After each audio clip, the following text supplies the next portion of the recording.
Hello everyone, welcome back to the Sharmit podcast. Today I'm thrilled to welcome a very special guest, Arpit Shrivastava, who is joining us today from India itself.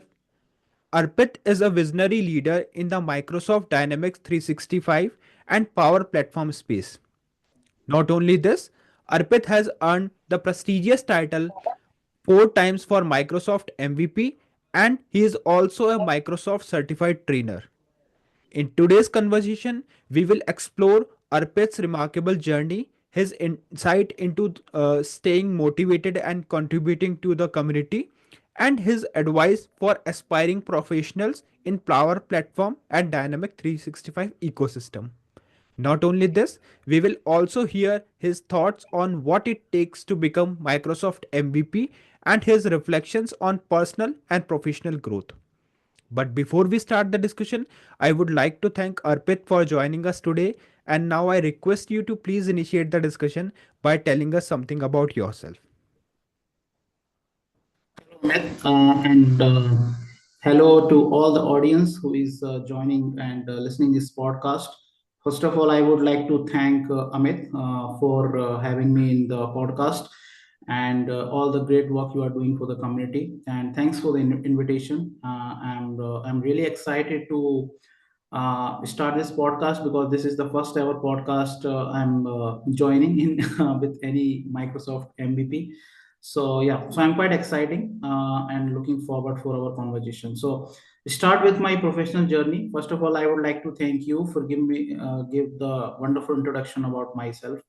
If I give a short brief summary about my journey so far, my name is Arpit Shrivastava and I am a Microsoft MVP, most valuable professional, and a Microsoft certified trainer. And I'm currently working as a Power Platform specialist or architect in the Capgemini, Sweden.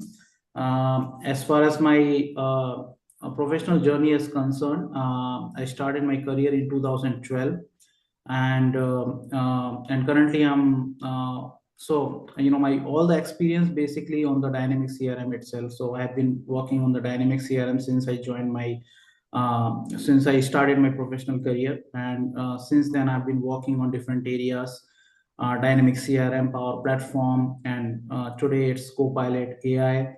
So yeah, and I have completed almost 12 years of experience in my professional journey, and work for TCS and then Capgemini. And currently, I'm based out of Sweden. I'm a short vacation, so I came to India and I got a chance to join your podcast. Thank Okay. you. Yeah, Yeah. thank you for the introduction.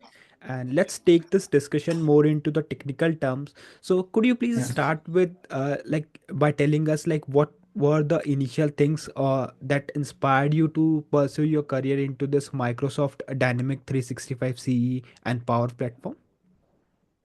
Yeah, of course. Yeah. So basically, being a beginner or being a fresher, you don't have usually a choice that what kind of technology you can choose whenever you are placed from the college or the university. So whenever I got placed in one of the startup company in 2012 from my college, and there I started working as a SharePoint developer. So as I said, like you don't really get the choice, like whether you want to work in the SharePoint or Dynamics or Power Platform. So I was quite new to the industry. So whatever coming in my way, I have to accept it. So right. So basically, I started as a SharePoint developer. For 6 months, I worked as a SharePoint developer. Then my organization got a very big project from Indian government. It's a UIDI, so you know about it, Aadhaar card, right? Yeah. So it's a big project. So UIDI project, my organization got that project, and we had a very limited resources in our organization of dynamic crm. So since during that time, that product known as Microsoft Dynamic crm, and today it known as Dynamic 365. So there was very limited resources in my organization. So they pulled the resources from different technologies like the SharePoint, and from someone from the .NET, someone from the integrations or Azure background. So I was working in the SharePoint, and I pulled in that project. And honestly, I did not had any experience. I had a zero experience, but I was shown as an expert in the dynamic crm. So like today's You have to show like you have the that expertise of resources in your organization, then only you can win the projects. So it was a quite challenging project for me because I was shown to the client as an expert, but I had a zero experience. So, and like when you're working in a startup organization, you don't really get sort of trainings, or you don't get a chance to learn new things. You have to do your by yourself, right? So I was kind of that situation. So I did not get any sort of trainings or any external learnings. I had whatever I had to do in my project, I have to do by my own. I have to learn by myself, and I have to do the project implementation as well.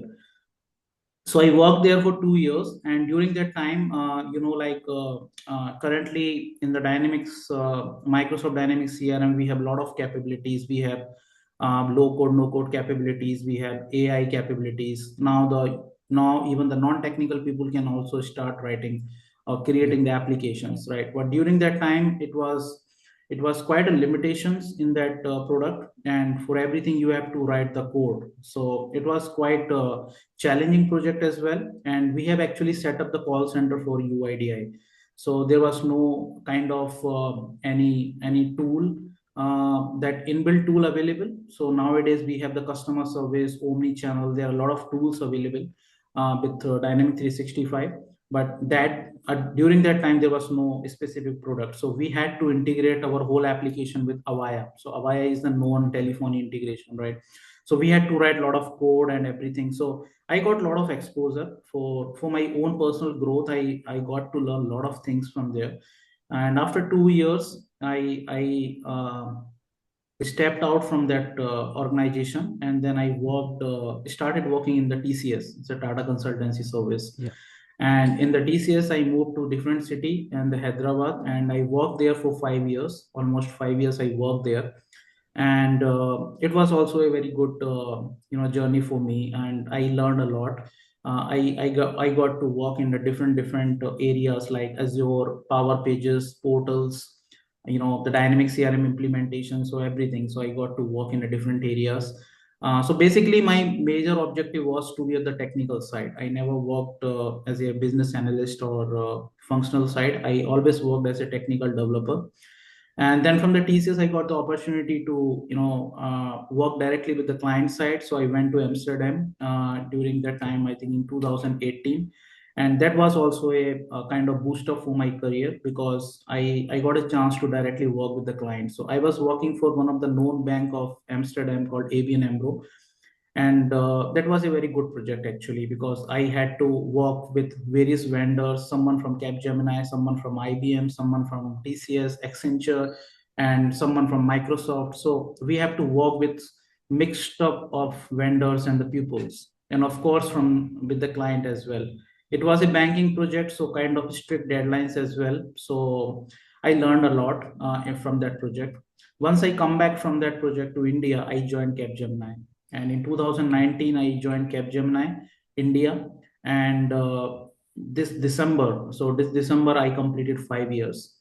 So in this 5 years, 2.5 years, I worked in Capgemini India, and then I moved to Capgemini Sweden, because Okay. I was working for one of the Sweden client. So they called me there itself. So some last 2.5 years almost, I've been working in Capgemini, Sweden. So this is all about my professional journey. My major objective was on major highlights from this whole career journey is the opportunities that I got, because as I highlighted, like I have to work in the different areas. Yeah. So I never stick to a single areas or single technology. I always open for the opportunity. So whatever opportunities come in my way, I always accepted that. So it's, I think, for the listeners as well, I would like to say, like, this is the age where if you are getting the opportunities, grab it. If you are not getting the opportunities, create the opportunities. Correct. Because this is the age where you can learn as much as you can. So this is how so whatever I am today, it's because of all the opportunities I got and all the opportunities I accepted. Yeah. So this is Correct. all about my whole professional journey. Okay. All right. So apart from these opportunity, I think there is one more thing that you have been provided with, which is a title of international trainer and speaker. So could you please Yeah. tell me about this transition? Like, when were you first invited as a guest speaker, and how you got the Mhm. title of international speaker and trainer? Well, it's also a quite funny story. I so no one can be an international speaker or the trainer if they don't have a passion to share their knowledge. So Yeah. it's kind of, it should come from within. So I always had a passion, like since my college days.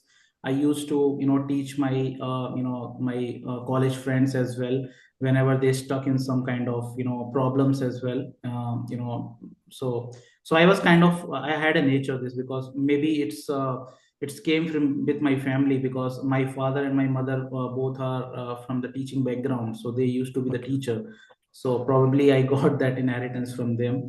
So yeah, so it's like that. I always had a passion to share my knowledge, and I've been sharing my knowledge through various channels, like sharing, writing the blogs.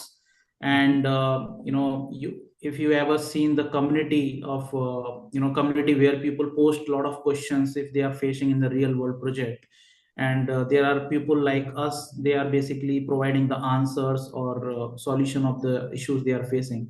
So I was Mm-hmm. basically involved in these two kind of contribution. First is writing blogs, and I was giving answer to the problems or the issues the people were facing on the community. And I still remember, like, I was in Amsterdam, as I told earlier. I was in Amsterdam for 1 year. And as I said, like, there was quite a strict guidelines related to the timelines and everything. So I was bachelor that time, and I was cooking my meal in the morning, early morning, and I got a call from there is one very known face from the community, Raz, and he's currently the community contributor or leading the community of Power Community. There is one Okay. of the biggest community in the industry called Power Community, and he is currently heading that. So he actually called me, and he said, like, we are doing one event in Amsterdam, and we see like you're working for that client, and you are working in Amsterdam, so would you like to join that event? So he shared very good things about me, like he has seen my all the contribution to the community and Yeah. everything. So that time I realized, oh, I am really doing good thing for the community. So because it is like, I was doing something sitting in the corner, and no one is noticing me and Yeah. noticing my effort. So he was the one who called me that morning, and invited me for Amsterdam event. And for me, like, I was like an impression, like it is kind of fake call or some marketing or advertising kind of Mm-hmm. call. But then later, when he disconnected the call, I do a research about him, like who is that guy, and what he's doing right now on the LinkedIn and the internet. But then I realized, okay, he's the known face, he's a big fish in the market. Yeah. So then we connected each other, and we worked closely. And then he invited me. Unfortunately, I couldn't make the Amsterdam event due to some, there was a lot of queue waiting for that event. But he invited me in the Belgium. So he told, like, in the few months we are doing one event in the Belgium on the Brussels. So you come there, you see how the events happens, how the speakers speak in those events. And that was the first ever event I attended in Okay. Brussels. I personally met Raz in that event. He invited me there, and I joined all the MVP sessions there. And it was a quite mega event, because James Phillips was the president at that time of Microsoft Power Platform. So he Mm-hmm. was he came that as a key speaker in that keynote speaker in that event. So I got a chance to meet him as well. And then that was my first event where I joined as a participant. Then Raj told me, like, we are doing a very big event in Dubai, Okay. and we are inviting you as a speaker. So that was my first event when I went to Dubai, and where he invited me, and I have given my first session on Azure DevOps and CI/CD implementation for Dynamics CRM. So the main thing that I would like to tell here is, for my whole Microsoft MVP journey, or more, or my whole the contribution for the community, it started from the one person. It is Raz. Raj. So yeah, so he is the person whom I know from the community, who always encourage, because you get very few people in your life who actually help you grow without Right. without thinking about their personal benefits. So he's the guy, because still I am connected with him and joining a lot of events worldwide, and he's the one who encouraged me, he motivated me, and given me the chance to speak in the event. So now I am speaking in a lot of events. Like I've been speaking in a lot of user groups, not only for the power community. I've been doing trainings, I've been speaking in a lot of events. So today, if I say, like, if I count the numbers, I have given around 50 plus trainings all over the world, and 75 plus sessions all over the world. So thanks to Ras for that. Okay. All right.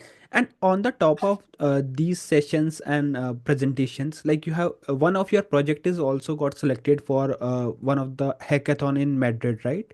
So could you Yeah. please share the story of that project as well? Yeah, so that was not a project actually. So the Mhm. same like the community that we have, our community, there is a community in Spain as well, and they every year they organize the event, and they invite people from Power Platform communities, and Dynamic 365, and other skills as well. And Mhm. I got a chance to went to this Madrid where this hackathon was happened. As I said, like, I never been part of any big event or any competition at the school level or my college level as well. So this Okay. was my first time ever I attended any big competition. So basically, it was a hackathon, and there was a client in the Madrid who actually presented the real world case study. Who they were actually struggling or finding some issues in their current application or their current Okay. system, and they just wanted to know the capabilities of the Power Platform. Mhm.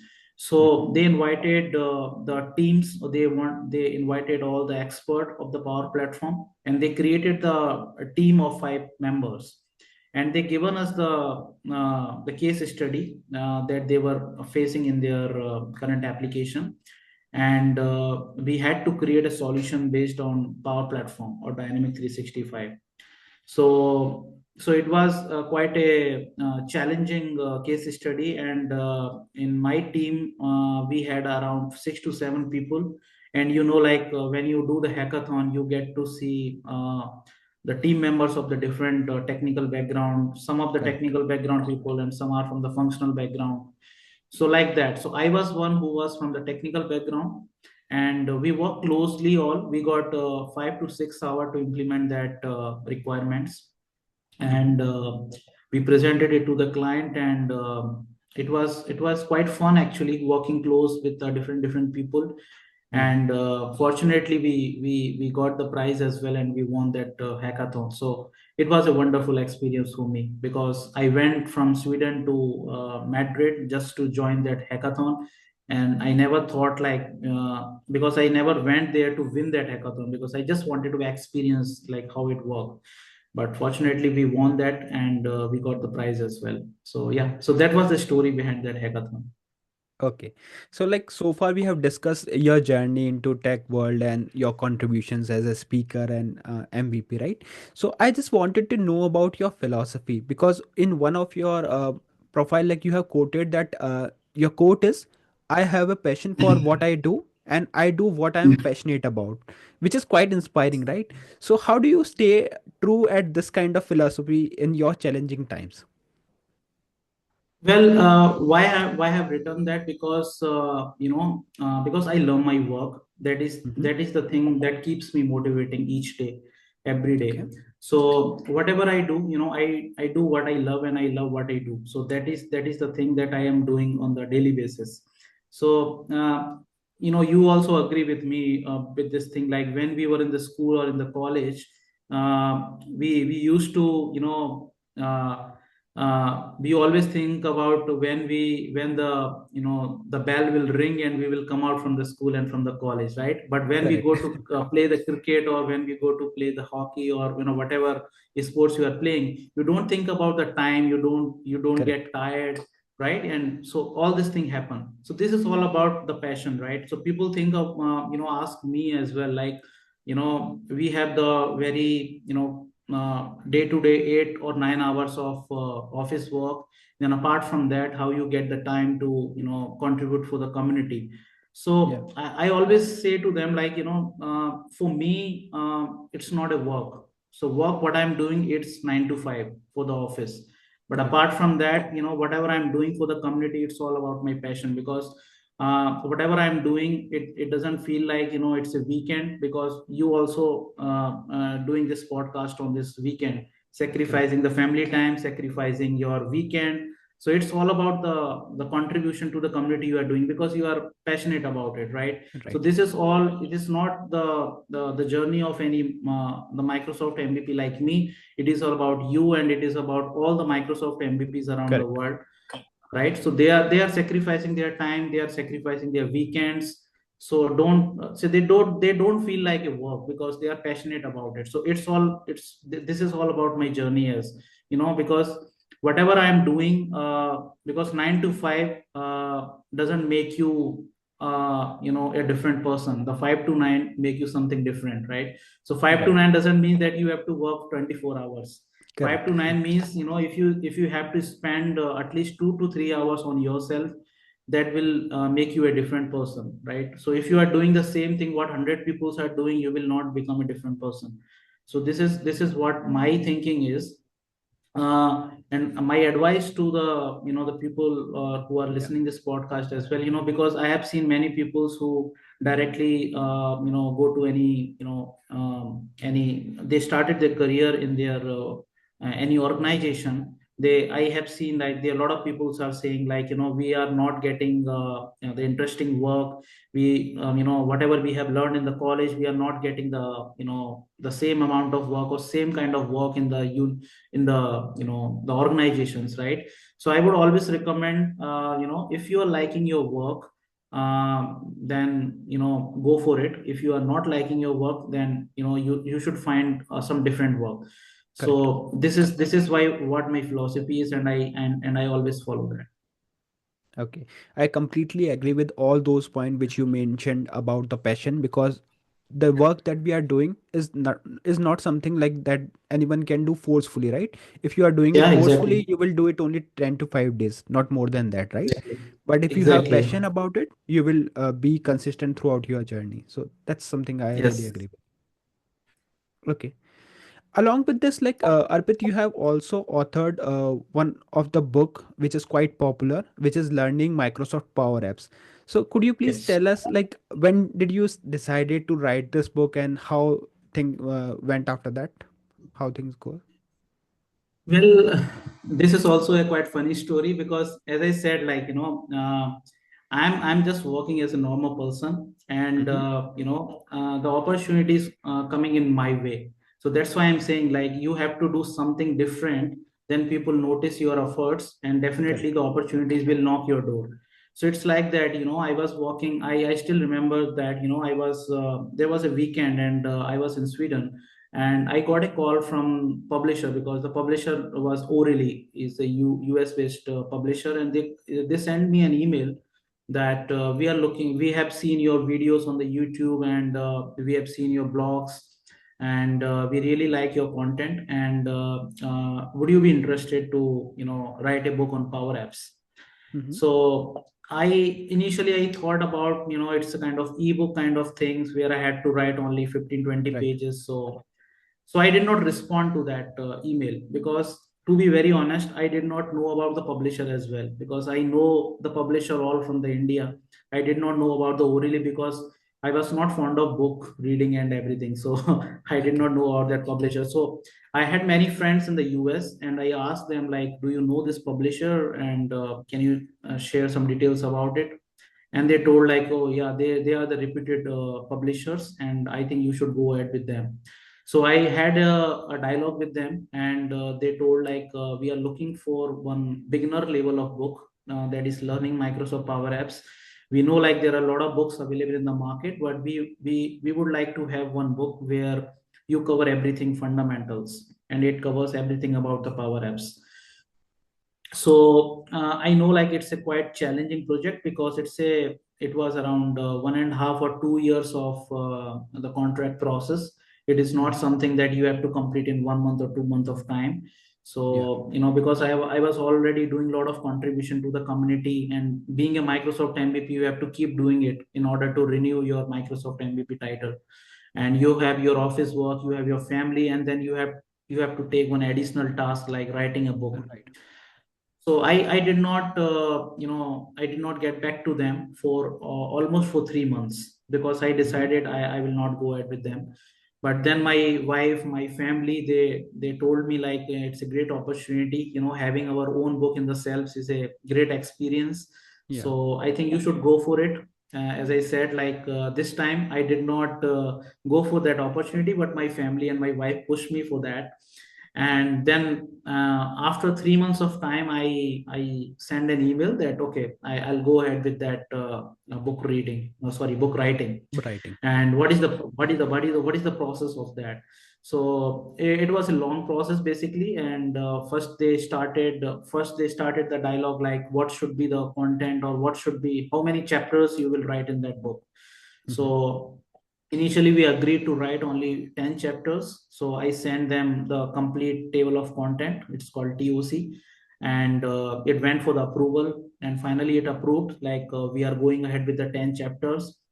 And but after that, the real adventures came into my life, where where, Mhm. because writing a blog is a very small thing, what I would say, but writing a book is a very complex process.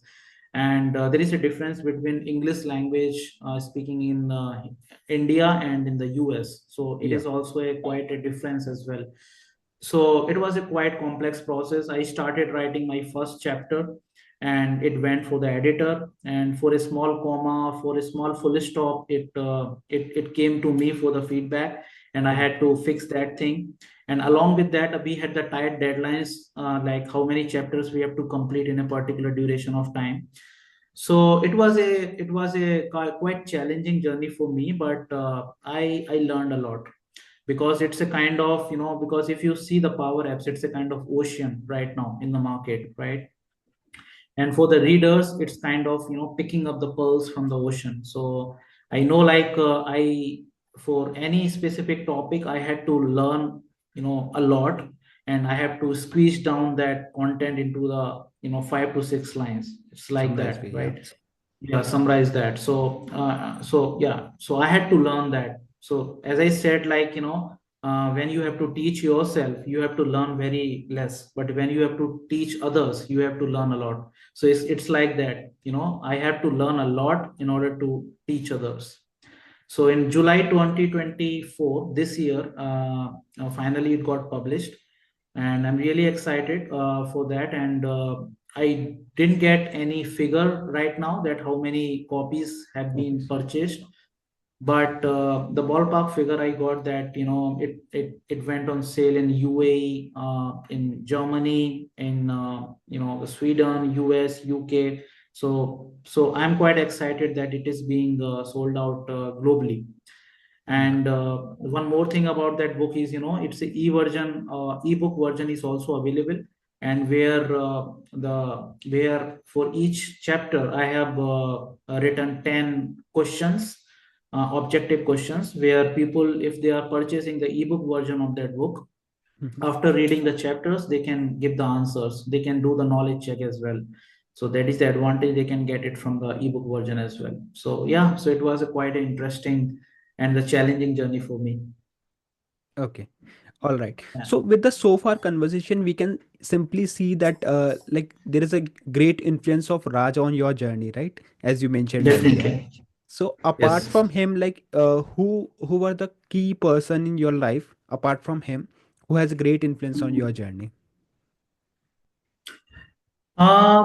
I always mentioned the key people whenever I share the success on the social media or my personal life on the professional life, because um, I always fortunate that I always been surrounded by very good people. So Yeah, as I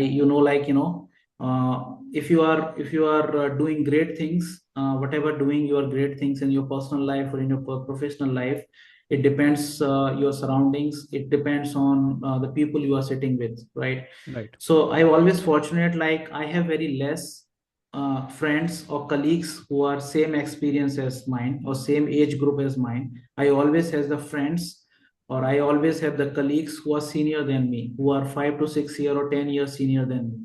So I always feel, working with them as a learning, as a new day. Okay.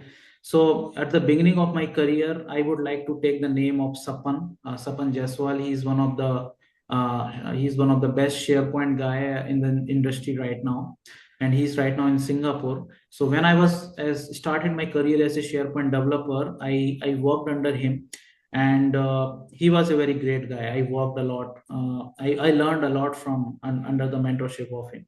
And then when moved to the dynamic CRM, then I got a chance to work with Manoj Chauhan. He's right now in US TCS, and he was the one who mentored me a lot. So these are the few guys who actually helped me shape my professional journey, because Okay, during the time, when I was in the TCS, I had a lot of senior people like Pranav, Malini, and the Sachin. So there are a lot of people, I can take the name of them, and they always like the stepping stone in my success journey.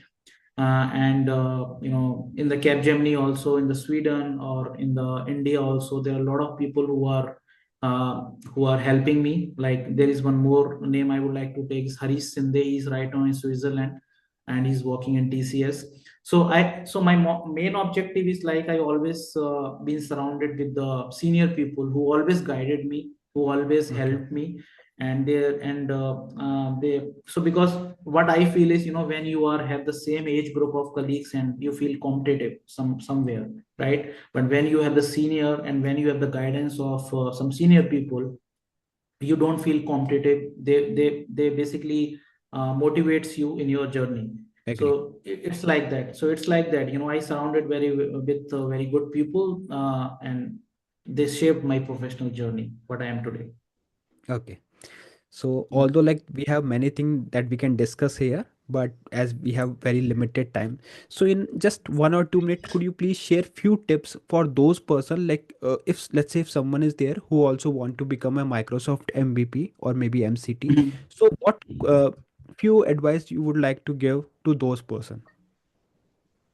Well, this is quite a common question that people often ask me in most of the community events or even on the LinkedIn chat as well. I mean, first of all, I would like to clear that misconception that Microsoft MVP is not something a certification, because people Correct. sometimes feel like it's a certification like Microsoft Certified Trainer or some other Power Platform or Dynamics CRM. So it's basically it is a recognition of your community efforts. So, and the second thing, the first thing, that is not a certification. Second thing I want to clear is that it's not something that you got this Microsoft MVP award and it will remain with you forever, right? You have to Agree. renew it every year. And the third thing that I would like to say is, if you are really wanted to share the knowledge with the community, if you are really passionate about it, then only go for it. Okay. Because I have seen, like, I'm quite blunt about this, because I have seen many organizations pushing their employees to become a Microsoft MVP, but the people Yeah, or the actual employees, they are not actually excited to become an MVP, but their agree. goal or their appraisal goal is like, you have to become an MVP. Their organization pushing there.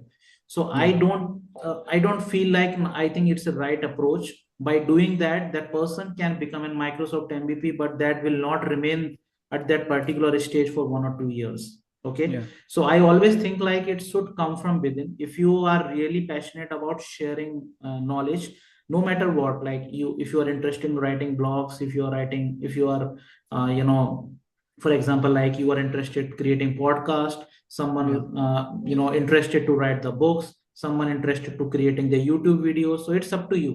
Like you have to decide like which particular contribution area you have to decide. Then Yeah. only you have to start thinking about it. So these are the few prerequisite, I would say. You have to first think about it, then only you should approach for Microsoft MVP. And then once you decide it, then the steps involved is, you have to do the contribution for 1 year.